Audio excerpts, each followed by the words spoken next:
પથ્થર ઉપર પાણી રેડું છું, પણ એમ થાય કે જાજુ રેડા હે ને તો એ ઘા તો ખરો જ, ઉજળો તો થઈશે. તો 7 નંબરની ક્ષતિ સુધારણાઓમાં ટાઇટલ પત્રક રિલેટેડ નોંધ પેલા તમને આવડી જાય એવું શીખવાડી દઉં. કાઢવું નહીં આવડી જાય, ઉમેરવું ન આવડે. કાઢવું તો હેલું છે ને. તો તમારી 7 નંબરમાં નકામી નોંધો કાઢો. 7 નંબર હાકડીયાની કોલમમાં લખાઈને આવતી નોંધો, નોંધના નંબર આવતા હોય એમાં, સમજ્યા? મને નકામી નોંધ કાઢો. એ કેમ ખબર પડશે? તો પેલી જ નજરે તમારા સર્વે નંબરને લાગુ નથી પડતી. તમારો સર્વે નંબર 65 છે, બધી નોંધ જુઓ. 65 સર્વે નંબરનો ઉલ્લેખ ન હોય એ નોંધ કાઢી નાખવાની. 65 સર્વે નંબરની અરે બીજા સર્વે નંબરનો ઉલ્લેખ હોય નહીં કાઢવાની. એ તો તમારી પાસે એક જ રહી, તમારા બાપ દાદા પાસે કેટલા હતા ને, એમાંથી ભાગ પડ્યા. એટલે તમારા સર્વે નંબરની નોંધ હોય એ રાખવાની. તમારો સર્વે નંબર એમાં રિફ્લેક્ટ ન થતો એ નોંધ તમારે કાઢવાની થાય. પહેલી દ્રષ્ટિએ આ. હવે બીજી દ્રષ્ટિએ તમારા સર્વે નંબરની ઉલ્લેખ હોય તો પણ તમારી બાપ દાદાની કડીમાં ન આવતો હોય, તમારી બ્રાન્ચવાળી કડીમાં આવતો હોય એ કાઢવાની.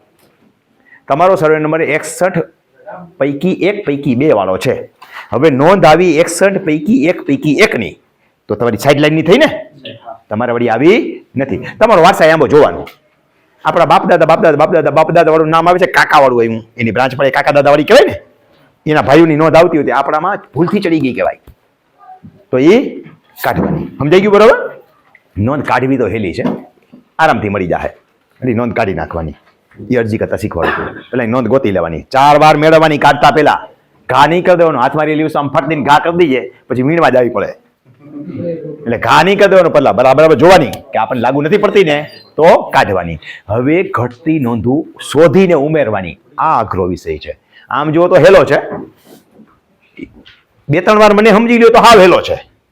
આમાંથી જૂનાવાળા બધા આંગળી ઊંચી કરી, કેટલાને આવડી ગયું છે? હાલો, આટલા લોકો પરફેક્ટ આવડી ગયું છે. આ કદાચ બીજી વખત જ આવે છે, પહેલી વખતમાં જ આવડી ગયું કહેવાય ને, બરોબર? અત્યારે બીજી વખત આવ્યા છે, હજી શીખવાડ્યું તો નથી, એટલે પહેલી વખતમાં આવડી ગયું કહેવાય. કેટલાકને બીજી વખત આવડશે, કેટલાકને ત્રીજી વખત આવડશે. જો સાંભળવું તો કરી નાખવું, ઠપકારવો જ. એક છે ને, હું ક્યાં ગયો? ચેતન ક્યાં ગયો? આવી ગયા નીચે ઉભા રહે. એક વાર ટ્રેનમાં જતો સમજ્યા. હવે ઉપલી સીટ ઉપર અહીંયા હું ને અહીંયા ચેતન આંબે હુતા હતા. નીચે ઓલી કોલેજની છોકરીઓ આવી, બે છોકરીઓ આવીને હુતી હતી. પછી એમાંથી એકબીજાને જોઈ ગઈ. એક જણે નવલખો હાર પહેર્યો હતો.